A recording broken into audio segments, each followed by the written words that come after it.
Discover real stories of hope, healing, and redemption. Join us on a journey to overcome the odds and bring hope to the world, one story at a time. Every story has the power to inspire, restore, and uplift others. From personal struggles to triumphs, these journeys show how hope can transform lives. These aren't just stories. They're testimonies of resilience and the power of a fresh start. Welcome to the Repurposed Podcast. Hey everyone, welcome back to the Repurposed Podcast. I'm your host, I'm Hannah, and today we are excited because we have a very new guest, Carrie Pittman Hill. So we're so excited to have you on. Thank you. Thank you for coming. Sure, I'm glad to be here. We both have some busy schedules, so it's awesome that we were able to kind of connect and spend some time together. So yes. I'm glad that you're here. Thank you. And so we were kind of talking before we got started about what our connection was, how we kind of got connected. Right. And it's a little bit of a mystery, but I think we've nailed it. It was kind of loose in the beginning. And, yes. And now we've gotten so much closer. And so we think it was how we initially came to know of each other in our brands was through a giveaway. Mm-hmm. And you said it was what? It was like a women's in business? It was some type of collection, I think, of items. And I knew you by reputation and just the quality of your goods. A woman in business with the brick and mortar. I was doing the same thing in Homewood. I think it was around maybe 2 or 3 years ago. Yeah. So crazy. Yeah. And then we followed each other. And it's funny is because I think at that point we may have passed, our paths might have crossed at some point. But it wasn't really until just a few months back that we kind of started getting together and catching up over lunch. And because a lot of times I think when you live in the same town as someone, you start to follow them and you feel like you've known them and everything, but yet you haven't been able to get together and actually catch up in person. Yes, which is what it really is all about. It is all about that. Just things have changed. Yes, so you had a shop in Homewood. Yes. And that's how you kind of started, or when we kind of got to know each other was with your shop. Yeah. And are you in it still? No, so my store was called Canvas, which is a kind of a story of its own, but I opened it in 2021. Okay. 2021. I was like, dang, she's been in it. It really was just a space for me to meet with my clients and have my paintings there, and also just a pickup location, just to kind of not be out of my home. And I loved it, but it was a season. I really enjoy my studio at my house and the retail and just the styling and market and all that. Really honestly for me, kind of drained my creativity. Yeah. And I'm just driven by creating and painting. That's kind of my underlying passion. So anyway, it was tough to close for sure, but it was for me the best decision. And it's been a blessing to be back to kind of be in the comfort of your home. Yes. That makes a big difference. I know it's good to be able to get outside of your living space, but sometimes being able to create as an artist in a space that's really comfortable, it almost helps the process. For sure. Yeah. I had a beautiful, floor to ceiling windows loft downtown in a corner, and it was all glass on either side. And it was just gorgeous, but it was, I drove down there, which is fine, and set everything up and just went back, and it just broke the creativity and broke the process. And at the end of the day, I just have a space downstairs that's separate, because I do have to separate kind of my life and be able to go to a different place in our house. But it's, if I get up in the middle of the night and I want to paint, I'm safe and I can go down there and up early in the morning and in my bathrobe with my coffee. And there's just such a comfort in the freedom in creating in that. Now, do you find that your brain is very active in the evenings? Because I think wasn't there some scientific study that we were like at our most creative in like the late hours? So do you do that a lot? Do you wake up a lot? I guess I need to read the study. Unfortunately, I'm like a morning person. I think some of that has been modified just through my home life. I mean, I'm now married. I have 2 dogs. I feel like it is more kind of geared around the work day. So I don't paint at night near as much, but I do remember when I was on my own single and it was just me, I would sleep till 10 o'clock and go downstairs at 2 and, go back. I'd be down there till midnight. And you had more of a flexible schedule then. Yes. But now once hubby gets home. Those days have changed a little bit. So, you've had to kind of like learn how to reschedule your day. Yes. Well, okay, that is so cool. And I want to talk a little bit more about the shop, like what made you decide to open up a brick and mortar, to have a place like that, kind of the process of deciding it was time to move forward from that. But I thought what would be kind of fun is to give our listeners just a little bit of background of what you have done, like kind of where you've been to kind of bring you to the place that we're at now, just so that they get a little more familiar with you. So this was hard for you because I know you did not want to feel like, and I think that's what's the tough thing. I think Jared had a tough time with this too, my past guest. I think we tend to hate to like talk about ourselves. Like it feels a little uncomfortable, but I forced her to give me some information on her. And I did a little research myself. So she gave me a little bit and I built off of it. She's very humble, but she's got a lot to be proud of. So just what I kind of quickly wrote down, what I learned about you was, so in what you've also shared with me is you originally were in a field of corporate sales. Mm-hmm. So that's kind of how you got started in your career. And then there was a shift that happened that put you back into art, which is where you're at now. Okay, so your art has touched lives, homes, and events, including designing custom clutches for the 2018 U.S. Women's Golf Open Championship. You've been featured in House and Garden, Cottage Living, Birmingham Home and Garden, HGTV Magazine, Better Homes and Gardens, and ABC's Fix It and Finish It. That's pretty cool. Thank you. And you were nominated as Chicago's Weekly's Top 5 Artists to Watch in 2024. You were named UAB's Comprehensive Cancer Center Featured Artist of the Year for 2025. So coming up, you're the featured artist. And then most recently, you signed a contract with a luxury furniture brand that will be represented nationwide at High Point Market in October. Yes. And that was October. Yes. And here it is October. When I wrote this up, was like taking my notes. We were still in September. So now we're actually in the month. Yes. And that when you and I first started sitting down, that was kind of something that you were in the throes of, kind of finalizing, praying through, hoping that worked out, and it did. It did. And here we are on the other side of it. Yes, because I remember when we got together, the meeting was coming up, I believe. That's a cool story, but I'm excited. Well, I want to talk about that because I think that was kind of a big thing for you to kind of enter into a new, because you're kind of doing a different style of art for it, is it? Or yeah, it's really it's more it's called G clay prints, and I've never done prints because I think a lot of just my story, my background, my passion is just I love doing an original piece, right? And knowing that I'm giving an original piece to someone to enjoy that no one else has, because I believe just a lot of my story has come through me being authentic and me being who I am and finding who I am. And so it's kind of just a theme that I feel like with the artwork, it kind of echoes the same. And I feel like I didn't go into it looking at how I can multiply this as quickly as possible, monetize it as quickly as possible. And there's nothing wrong with prints. It's just prints is just an easy go-to. People are like, "What are you doing? Prints? Are you doing textiles?" Just because it's a quick repeat, right? And I did not want to do that at all. I mean, it's now been I've been painting for 11 years, and I quit my job 10 years ago.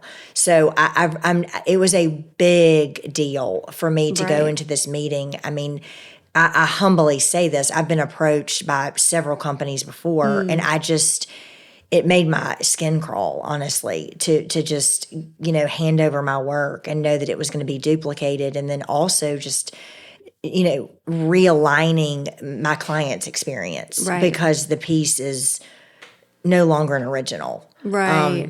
It's just it's probably way too deep of a definition, but for me, just from where I came in the creative process, that's just really how I felt about it. Well, and it shows that you didn't enter into this opportunity lightly. You like really weighed what was important to you and what was important for you to provide the customer.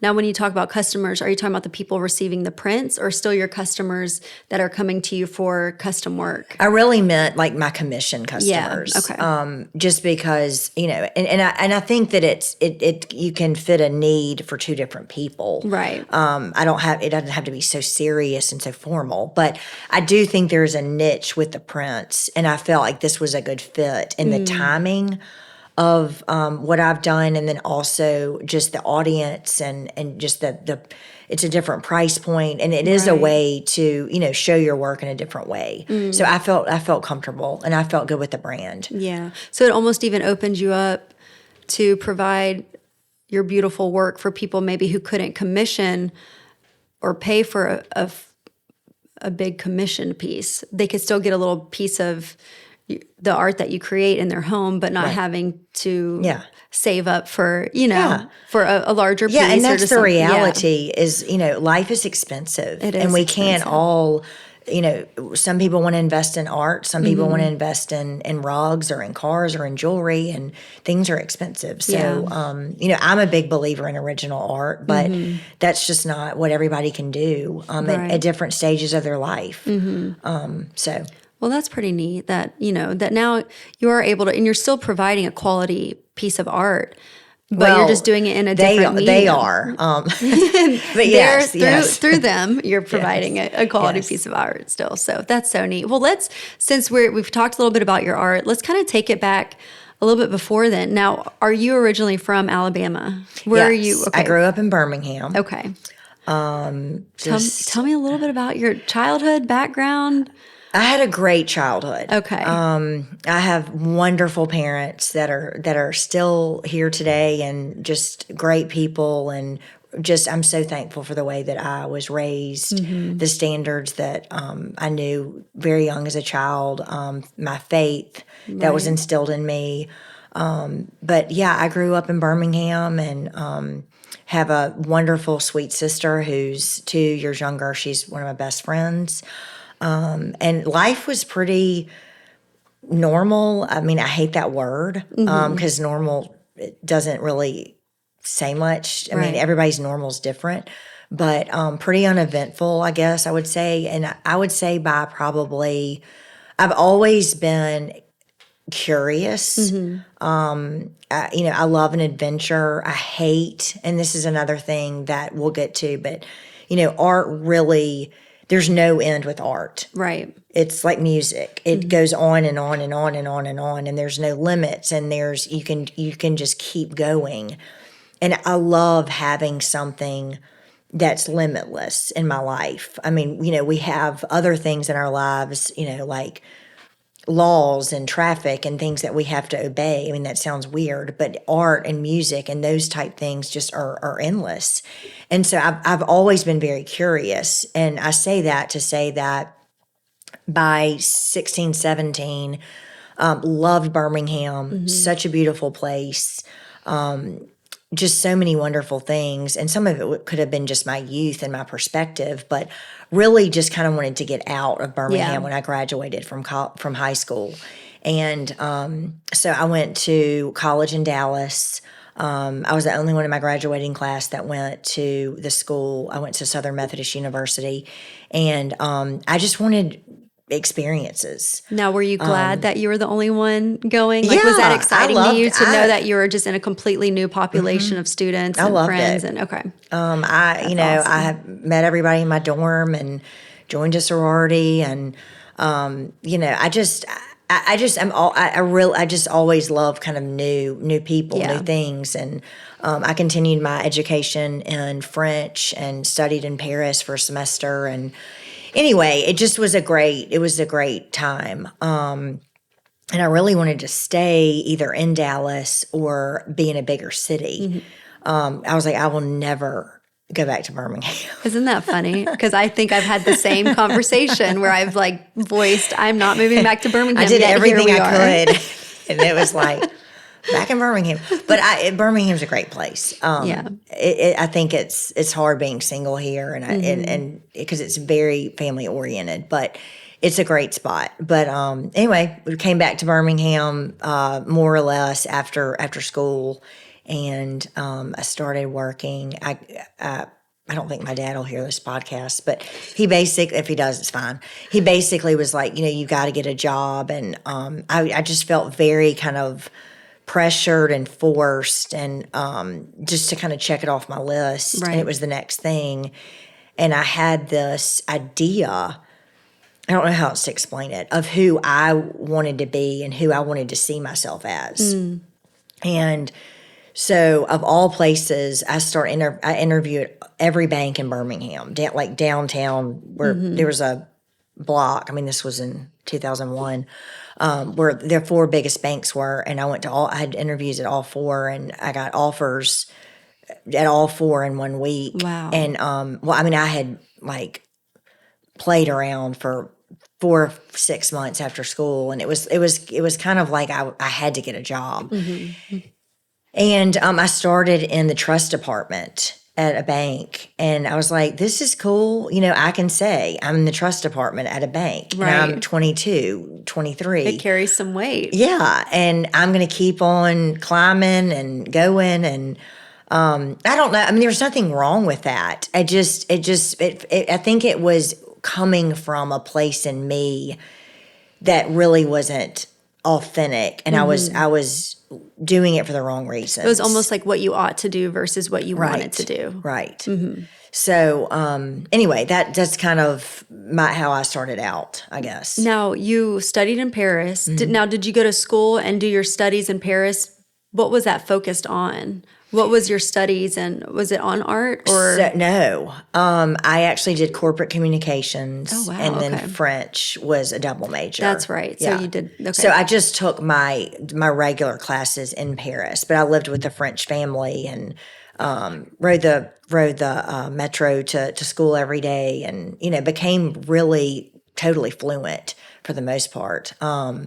Of course, now, I'm trying to get ahead of you, but people are like, say something in French. And I'm like, no. I mean, I wouldn't do that too, because I've had people do that with me with like Italian and stuff, and I'm like, they're like, speak to me in French. I'm like, I can't. It was Bonjour. Yeah, it was 20 years ago. Au revoir. I mean, but it's a terrible accent. Anyway, so, but I did love that culture and just all the aspects, the class and the art and the cuisine and just all things French. I just thought we were so elegant and classy and pretty. And, of course there's a heavy art background as well, Right. but I wasn't, I was interested. I would say it was more of a suppressed interest at that point. But, So did you, like growing up, did you always have a little bit of creativity in you? Were you given that space to kind of be creative? Totally. But you almost, and I don't know if it's Totally. how it was with you as it was with me. Like my family was very supportive of their kids' interests, but it was almost like impressed upon us that creativity was more just for fun versus something that you could actually live your life doing.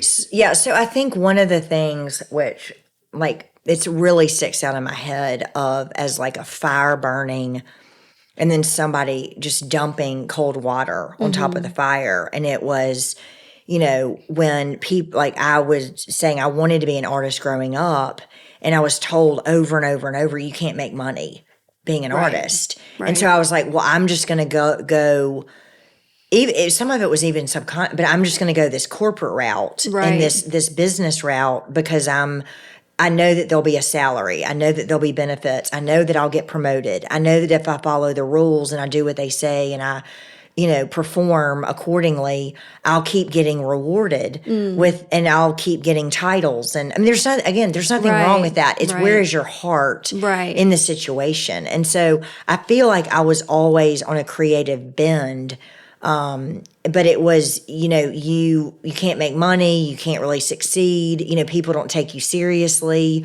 I still run into that. It doesn't bother me anymore because it just, I mean, people are either going to really get to know you for who you are or they're not. But I look back at my childhood and it is so, it's just amazing when you really kind of come back to who you are. Yeah. And I'll give you one example quickly. So, and I think about my poor neighborhood. So I was always selling stuff to my neighbors. Like, I have no problem with like the marketing side of being an artist and the sales side of being an artist and believing in what I do. But one thing in particular, so my parents went out of town or something. We had a babysitter, and I just could not sit still. And so I went and got all the acorns in our back, or walnut, whatever they were, in our backyard, gathered all as many as I could. And I painted all of them pastel colors. Oh my God. And I got all my mom's perfume and sprayed all of her perfume all over the walnuts or the acorns with the pastel colors. And I went door to door and sold those to people. And people actually bought them. I mean, I guess they felt sorry for me. It was kind of my version of like potpourri. Yeah. But it was like, but I mean, I loved, like, I found something that was free. It was in my backyard. You know, I put my spin on it. Yes. I mean, I don't know, probably in second grade. Used all my mom's perfume. You know, I'm sure it didn't last very long at all. But I put them in like a cute little basket, went all around my neighborhood. But it was just, I had this itch to create. Yes, this innate sense. And to share it, you know, and it was either giving it to someone or selling it to someone. And then it's like you look back and that's maybe, I mean, gosh, I hate to say 35. Yeah. I hate to even say the number. I mean, it's just years and years later. Right. And that's still in a different way kind of what I'm doing. Yeah, it like kind of came full circle. But what's so neat is that you've allowed yourself to kind of go back to because I think when we're children, before we're influenced by adults or the world or just life, you see little glimmers of, I think, probably who God designed us to be. Well, the word that just came to my mind was innocence. Yes. There's that innocence because you, like you said, you're not thinking of the rejection or the judgment or are these acorns pretty or is anybody going to buy them? I mean, I just Can it provide me a lifestyle? Yeah. Can I buy a car with food these off of it? Right. These acorns. But you know, it was more like it was my idea. I made it. I wanted other people to have it. You know, and it was like that was just from a very young age. Yeah. And my mom, I always mention my mom. She is just so talented. She's very creative, she's beautiful, but she just, her home now and our home growing up was just, she just took such attention to detail. And, you know, she did flowers and beautiful food and, you know, just everything. And I think about the way I grew up and just how she was always making things out of, not in like a cheap way, just she was always creating and allowing my sister and I to express ourselves. Right. Even if it wasn't a good idea. And, you know, that gives, as an adult, I mean, that gives me confidence when I do a painting and it's like, is this finished? Yes. Is this finished? No. I need more gold. I need more white. But you come back to that place of that confidence of, you know, what do you see? What do you like? Wow. Yeah. And that's the importance of parents, of good ones, or even if you don't have your parents in your life, just a good set of role models or kind of overseers that just allow you to kind of be creative in your own little brain, you know, like at that time in your own little world. And I think I think of that with my mom as well. Like my dad was always the one, you know, when they got married, both of my parents worked, but they both knew they wanted children. And so my dad was like, you know, we want kids. You are welcome to be a working mom or an at-home mom. And so collectively, they kind of just decided that my mom was like, I want to be able to be home and raise my children. And I look back on my childhood and I'm thinking like the creativity and just the beauty, like the beautiful environment my mom provided. And I think she was probably very similar to your mom. It's like she could make something special out of very little. Just like the creativity, the playfulness that she encouraged. I remember when I was young, she would put in our little Easter baskets, I would have little bridal magazines. And I think that's what initiated my desire to go into design, was because she would always give me these beautiful bridal magazines, which I loved looking through them. And I was like, one day I'm going to design wedding gowns. And I think that's what initiated me kind of the exposure. Going into the design field, because I loved looking at those magazines. And honestly, she was very encouraging of that when I told my parents I wanted to go into design. And my dad was like, well, okay, but what about interior design? I feel like there's more of like, space for that, to make a living, but it's that voice, right? And it's not bad. It often comes from the father, right? Because they're providers and protectors, and they want us to do well, and they have lived life, so they do see the reality that it does take money to survive in the world, But it's just neat having that environment as a child to be able to experiment and create, and having a parent that allows that.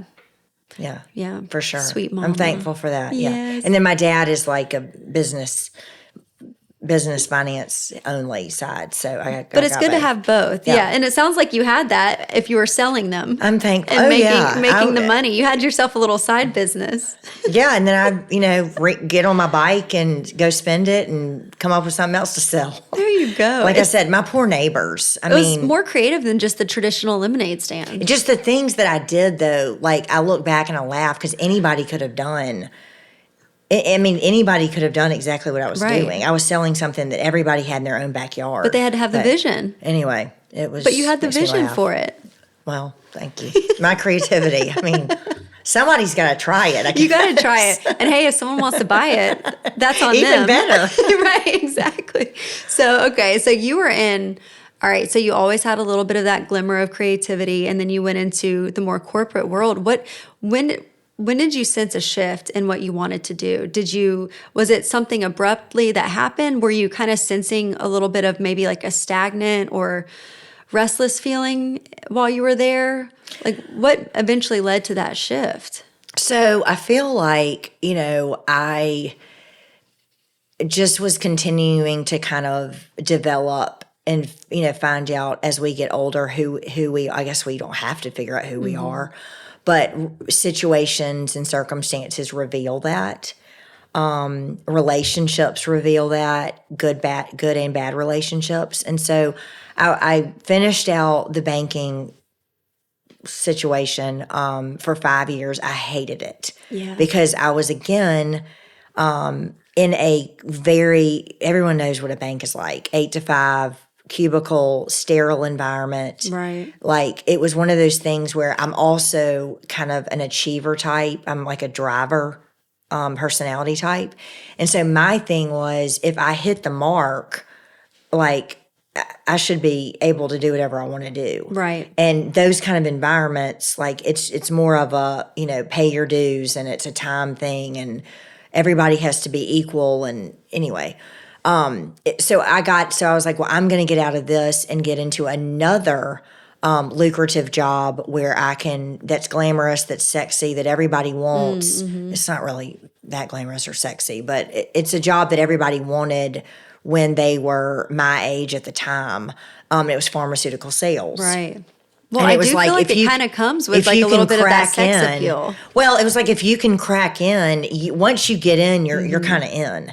And so I was like, well, this is another thing where I'm making really good money, good benefits, car. You go on these great trips. You're taking people. It's a great job. Right. But again, I was not enjoying what I did at all. Like I was working, it was like work. There was no, sorry. There was. Tell us how you feel. I didn't realize. Anyway, there was no like passion. There was no like, I love what I do. Right. I believe in what I do. I was like, I'm literally just trying to finish as quick as I can. But I'm doing well for myself financially. And my heart just wasn't in it. Right. And so I think I just was like, there's got to be more. And then, so there's that lifestyle day in and day out, like you're living for the weekend, you're living for the next trip, you're living for the next whatever you can get.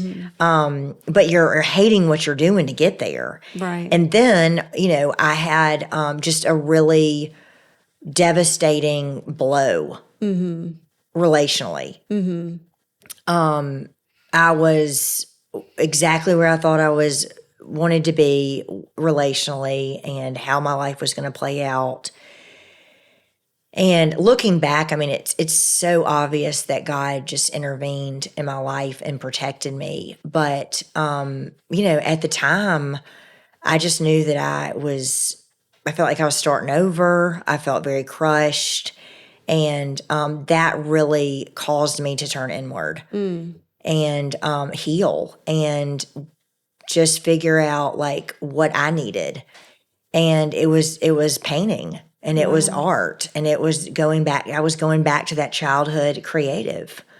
That place of comfort. And and it was, it's like if you really stop and you kind of get pushed or you get, I hate to talk about it, but it's so relevant for all of us. Like we all have pain in our life. And to not talk about it or not act like there's pain is really, as a friend, you're not doing yourself any good. Right.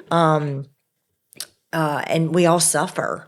And so just, it's not like anything fun, but at the end of the day, it was really eye-opening and enlightening to me. And it really healed me and made me feel kind of back to who I was. And so that was just a whole nother paradigm shift and unrolling of, kind of going backward out of kind of a hole or a tunnel, if that makes any sense. Having to backtrack a little bit to get off of that kind of path to start on the correct one, the new one, the one that really well. makes you And happy. where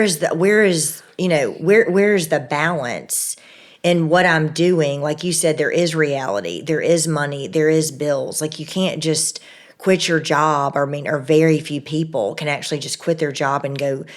People that go, I just want to leave and go to Costa Rica for a year. So do I. But very few people can actually financially and physically drop their responsibilities and go do that. And so it's where is this a hobby? Where is this a healing? Where is this therapy? Where is this something that, I never looked at it ever as anything that would be long-term. I never looked at it ever as anything that would be monetized. I never thought anyone would ever see any of my artwork. I just knew it made me feel better. Right. So it was almost for you. And I knew it was healthy. Right. I had decided at this juncture not to go when you're in pain, whoever I'm speaking to, when you're in pain, you're at a crossroads to either medicate and numb that pain with, whatever you consider bad, and I hate to use bad behaviors, or you can heal and it's going to hurt just as bad, but you're going to get through it faster and you're going to come out better. And with less scars if you do it the right way. So not only are you kind of healing a hurt just from the beginning, but if you go the wrong way into the path that you're thinking is helping and distract you. That's human nature. Yeah, and we all might do that to some degree, but it's like when you go down that path of unhealthy choices, you're actually adding to the burden of that pain. Like you're adding more wounds. You're adding that you're going to, at some point later, have to go through the same process to heal some of those decisions. So it's like if you just took a step back and said, okay, how can I get past this in a healthy way, in a good way? Then you're still, like you're saying, going through that pain, but you're almost coming out of it quicker, stronger, with less collateral damage done. Well, and it's like you hear everybody say, God, why has this happened to me? Or if you're not a believer, why has this happened to me? Why did these circumstances happen? And instead, and it's very difficult, but instead it's what is God trying to teach me? What can I teach myself if you're not a believer? What can I glean from this experience that's going to give me depth? Because we know it's not going to last. Right. It feels like it is. But we also know we're going to get through it. And Well, and so that's it's what are important, you are you digging in and really getting an investment, like getting something out of that experience. And it takes grit and it's hard. Yeah. So Well, I think it's important having the mindset that you are going to get through it. That at some point Absolutely. that pain is not going to be the same way. No. It's not going to feel the same as it did from the beginning. And I think sometimes maybe people embark on more of a reckless path after experiencing pain because they feel like they don't have the perspective that this is only temporary. So they're thinking, oh, this is going to be forever. I'm never going to get over this. So they're not really living a life representing that they have more life to live. Whereas if you have the Exactly. perspective that this is temporary, then you know this is just momentary. It might take a little bit of time, but I'll get past it. So I might as well start implementing changes in my life that will better me in the future once I am past this point of hurt right. or struggle. Well, yeah, and also again, I mean, you've got to, to be totally transparent. I mean, I got to that realization because obviously the things that I've been doing weren't working. I mean, you get to a point with yourself where you're like, I'm going down a dead end road again. Right. And so I've got to go a different direction, Right. and I'm going to turn inward in a healthy way. Right. So that was really, a part of my journey and my healing. And I remember, looking back, and honestly, it was I don't know, 18 months later or something. I don't want to really put a time on it. But between the relational component plus the job component, I remember, it's like you feel like you can finally kind of take a breath. Like you're like,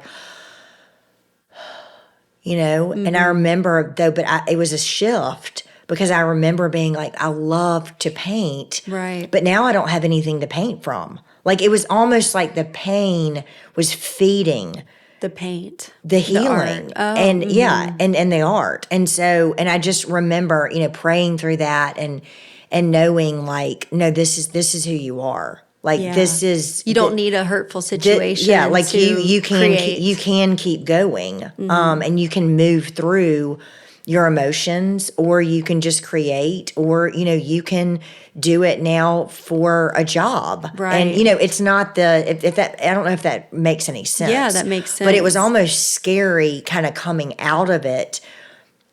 Because it got me God, and it got me through it. But God is my creator, and so God used that.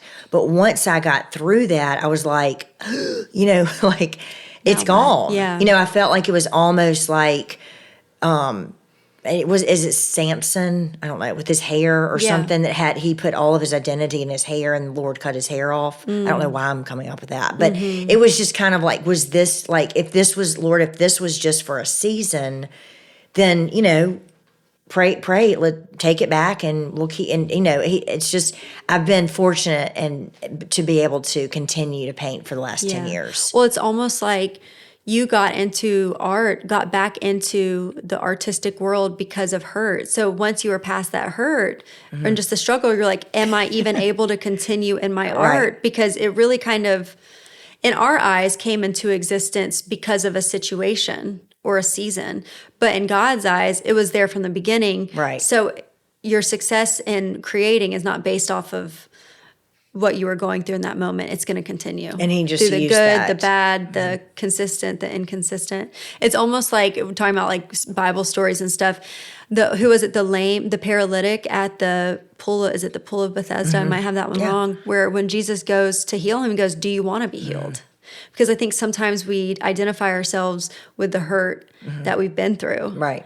And it's almost, we're almost afraid to let go of that. Not saying that you were afraid to let go of that, but it's almost like, whether there are certain things that we identified ourselves with in that season or something good that came out of it. But once we leave that season behind, it's like, okay, how do I move forward and continue with that being a part of my past? Well, and even just talking to you about how to frame the conversation, like, I just knew whenever I had the opportunity to share my story, I couldn't leave out the pain. Right. I don't give it credit. I don't, put it on a pedestal. I'm not trying to say I'm tough and, I got through it because, like I said, unfortunately, we all experience pain. Right. And if we haven't, I mean, we will.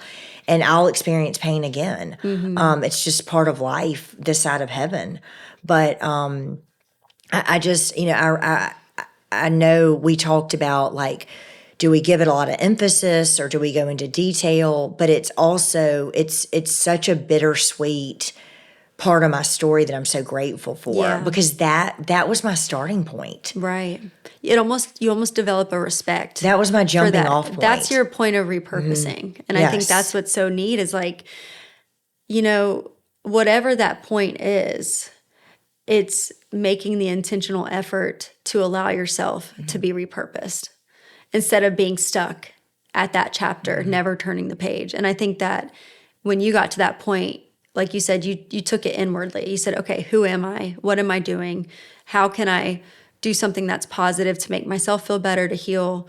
And that's what you initially started doing, which after some years brought you to where you're at now.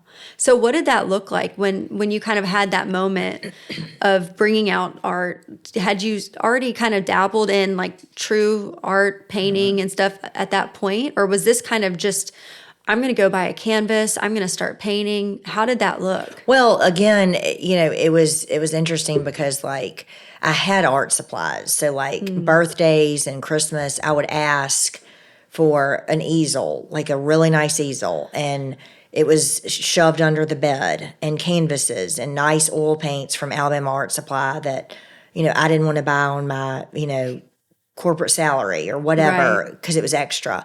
And so I had all this stuff because I was drawn to it, but it was almost like I didn't want to, open Pandora's box. Right. And so it just stayed under my bed. Oh my gosh. And I just got to the point where I was like, I'm just going to stay home and not stay home, but just, explore. And, it was that adventurous side that I alluded to before.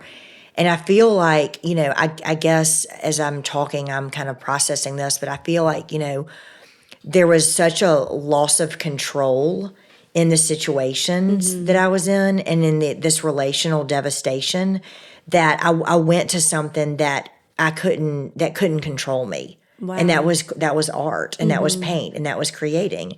And it was safe, and it was private, and it was just me and my supplies. And anyway, so that's kind of, I would just get nail polish that I had, or a spatula in the kitchen, and I would, just pour salt to create texture. I mean, just things that were there. It wasn't heavily invested in it, but it was more of just the expression and just the way it made me feel. Right. And that's kind of neat because it almost, like, a few things that I think about when I'm hearing you talk about it is it's kind of taking you back even more so to your childhood, being around your mom, where she's just allowing you the creativity and the freedom to take salt, to take a spatula, to just kind of explore. And she wasn't real happy about the nice perfume. That was sorry, Mom. We'll pay you. We'll pay you back. We now can pay you back. She may not have even known until now. Sorry again. And then, so not only does, like, that's just such a sweet moment where, your childhood, and I think that's how God sees us as children. And I think sometimes that's the best way to get innocence, get through, is through, like, tough situations, is almost in a childlike way. But on top of that, like, something I noticed is that, like, your spirit knew to lay the groundwork because it knew you'd be in this season of needing that creative outlet. So you didn't even touch your art supplies really, but inwardly you just knew to kind of gather and start, accumulating and sowing those seeds so that when the time was right, you could kind of step into that. Because, if you were in that moment where you're like, oh gosh, what am I going to do now? You might not have entered into that creative realm because then you would have had to go out and buy all these things and do all these things, but it was there waiting for you. Yeah, right. I love that. And I didn't have the energy to put forth any effort. Right. It was just provided. It was there. Wow. And I think if we allow ourselves I think that's the beautiful thing about, for me, I have a faith background. So to me, I just see the sweet little gentle moments of God as a father providing, even though I'm not realizing in the moment that he's providing, but then you get through a season, or you enter into another season or a situation, and then you realize, oh my gosh, thank God this happened when it did, or that I had the groundwork laid so that when this moment came, I could move forward, or I could pick up the paintbrush, and it's just, we would have had no idea. Right. Because we live within time. He lives outside of time. Right. So he sees everything. Right. Before it even happened. And he provides. Wow. Even though it doesn't seem like he's providing sometimes. Yeah. I always say that he works in the 11th hour. Yeah. It's always the last minute. I've had so many conversations with friends. I'm like, just bear with it. Continue, like, be in prayer. Just that's kind his of best time. Buckle up, because I think what it is he wants you to remain dependent, to feel like I have no control over this. If you don't show up, I'm SOL, essentially. And he always does, but it's like right at that last moment. And I think it's to keep us dependent on him. Absolutely. So, okay, you started the art. I want to now when you look back at some of those pieces that you made in the beginning. I mean, do you feel like your art has evolved and developed? I do. I do. There's some that are just very sweet, some that are, rather embarrassing. If you've seen my work, it's not really, I think it's changed. But I still, maybe it's my pride. Y'all can pray for me. I still haven't gone and gotten an art lesson or tried to learn from anybody, and really sewn into kind of my own practice. I have learned to strike that balance in my creativity and working, because when I'm doing a commission, a client is paying me, within my realm and my style. They're paying me to literally create something for their space up to their standards. And so it's the colors that they choose. It's the textures that they want. So again, that's kind of, for me, that's kind of, it feels like it's closing in. But it's my work. I mean, I hate to use the word work because I love it, but it's a way that I can again get my art out, and it challenges me. It goes back to every client's different, every painting's different, every project is different, and so I that's what gets me up, is that no day is the same, right? Because that's what I was running from in these jobs where it was a cookie cutter, and for me that's just not that just really stifles my spirit and my creativity, which is what has eventually emerged from everything. And I know when you and I sat down for lunch the other day, I was, we were kind of talking about that shift when you decided to leave your sales job. What did that, what initiated that for you? You had so you had put a little bit of time in with art. You were still doing both. You were kind of balancing both. I was almost at 2 years of doing both. Okay. So kind of the kind of segue was I'd given, so I was painting, throwing stuff away or hiding it or whatever, just for myself. And then I was like, well, I'm just going to start giving stuff to people, because I'm trying to think of the scripture, but anyway, just instead of keeping everything for myself, it's the best thing that you can do is check on someone else. And so I just was I'm kind of tired of dwelling on my problems and my disappointments. And so I'm going to just start the, acorns, except that I was selling them. But I was I'm just going to give these little things to people. And so long story short, something that I gave somebody, a decorator saw it. And she was like, who did this? And they said my name, and I was humiliated. And she called me, and why were you humiliated? Just because I was who saw it, and and I feel it was the judgment came back in. It was this performance, and now all of a sudden a designer who's in this field, it was a trigger, is coming in and going, is this good or not good? Like it was a judgment. And this isn't even something like I'm doing my other job over here. And this was, it was my safe place. So it just was kind of exposing. You felt exposed almost, maybe vulnerable. Mm-hmm. I mean, it was a compliment, but I was just like, I don't really, it just was opening up to something I didn't really want it to go to. And she just said, you're really talented. And I was like, thanks. And she was like, can I commission you to do some work for some of my clients? I was like, absolutely not. I was like, I was so rude. I was like, I have a job. I don't, this is just for me. I've gone through a really tough time. I mean, I tried to scare her off. And she was like, no, like I really want to work with you. Well, she would not leave me alone. So like a week later, she was like, I just, I really think I like your style. And of course I'm like, of course you like my style. It's free. It's a free style. It's very expressive. Like I have no idea what was going on that day. That was the other thing, is I was like, how in the world am I going to duplicate something that then it's pressure. Like all of a sudden it's no longer fun and it's pressure. So she was like, what if I go buy the canvases? Then will you do it? And I was like, oh my God, this girl. It's even more pressure. This girl is not going to leave me alone. So I was like, sure. So she went and bought the canvases. I mean, they were huge. Oh my gosh. And what was the size of the piece that she liked? That she probably 6x6 or oh my God. small.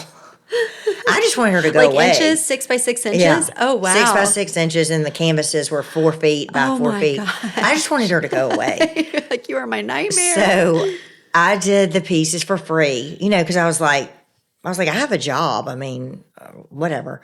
I was like, this is my side hustle, healing side hustle. Yeah. And anyway, that basically, that started she commissioned more, and the lady that had one in her house, her next door neighbor liked it. And so I did, not every day, but I worked downtown, and I would, on my lunch breaks, I'd say 3 or 4 days a week, I would meet a client about my artwork on lunch. And then I would paint at night and paint on the weekends. Wow. And I did both. I did that for about 18 months. And I was in a family business, which made it even harder. And I don't know, Hannah, it was just a point where I really was at a crossroads in really going for this career with this family business, which is so important to me. And I love my family so much. Or I was like, which one can I not live without? And I was like, I can't live without not creating. Because if I go all in on this family business and I do really what I need to do in this career, I'm not going to be able to create. And I mean, it took a lot of prayer. Yeah. It was probably the biggest risk I've taken in my life. And I left the family business and all my credentials, and had no salary, no benefits, no health insurance, single. And I was just like, I'm going all in, and I'm trusting God 100% that He is going to use me and provide for me and how He made me. And if He, I was like, what's the worst thing that can happen? Right. Is I fail. Right. And what is failure about? My pride. And it's not about me. At the end of the day, it's not about me. Then it'll be, God will have something else. Right. And I've never looked back. How incredible. So, but you felt that longing inside you, and you listened.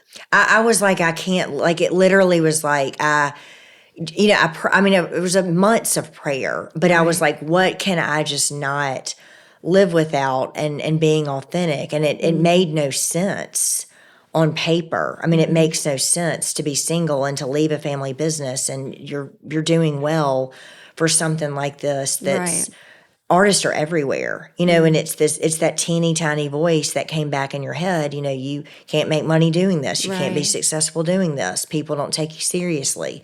You're always running late. You can't pay your bills. I mean, it's a perception, Right. sort of. I mean, every job has a perception.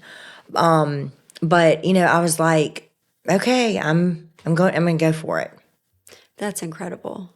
And here you are. How many years later? 10 since I left the job, 11 and a half since I started painting. Yeah. And God has just blessed it and grown it.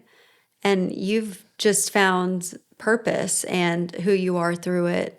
What do you think what's the thing that makes you the most proud about your art? What does it do? Because I know I'll start crying. I don't know. I just, I think just really relying on the Lord. Yeah. To, just trusting Him and who He made you to be. Yeah. And if He Because made you to be that way. I fought it for a long time. Right. And there's true joy when you find your purpose and you find, your path that He puts you on. Yeah. And it's worth every bit of it. It's not easy, but it still requires hard work. Your worth purpose it. still requires hard work. You can't just step into your purpose and expect everything to go well. You've still got to work and put forth effort. Right. And that's what makes it successful. And that's what you've done. You've hustled, put your all into it. But what I'm saying is God gave you a purpose and you stewarded it well. Thank you. Well, I hope to continue to. I'm so excited to know you and Thank you. to be able to hear your story. And I want to have you back on because I think there's more that we can kind of talk about even from that point where you stepped out on your own to opening up a shop to where you're at now. I think there's still a lot that we can kind of learn from it. And I know like you just recently did kind of what I think was so neat about your art. And I've even done it a little bit with my leather. And I think it's what puts meaning and purpose behind sometimes the creative side of things is you even did a little recently. There was a girl that you helped raise funds for by creating little art to sell to go towards treatment. And I mean, that's like, how cool is that you're able through what you create to be able to add support, to give, not only support yourself and just stepping into who you are, but also to support others who need a little bit of a helping hand Yes. and encouragement. And I think that's what's so neat because you've done some stuff like that. And I think that's just so cool. Thank you. I love you, girl. Thanks. Thank you I so love you much for too. coming on. And I would love to have you back. If you would back. come back. Okay. I'll spare you my silly childhood stories. No, that's the part that I love the most is like kind of connecting because I think there's so much into our childhood that we don't even realize until we're older that we Yes. start seeing like kind of The thread. Exactly. The little hand of God and our little makeup of who He designed us to be. So, well, I love you, girl. Thank you. I love you. Thank you for having me. All right. And we'll see y'all next time on the Repurpose Podcast.